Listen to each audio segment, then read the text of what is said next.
The division of the platform into segments allows for fast and automatable integration in post-processing.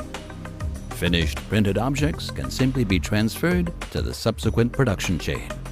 Depending on customer needs, this step can either be manual or fully automated. The support material fixes the products to the surface of the segments and supports them during the printing process. All that is needed to remove it entirely is an ultrasonic water bath with a drying area. The water can then be recycled for environmental friendliness. Because it uses no chemical solvents, the process is also highly safe.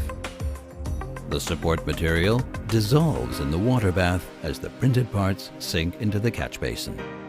Since the support material is easily separated, the water can be reused within a closed cycle for eco-friendly production.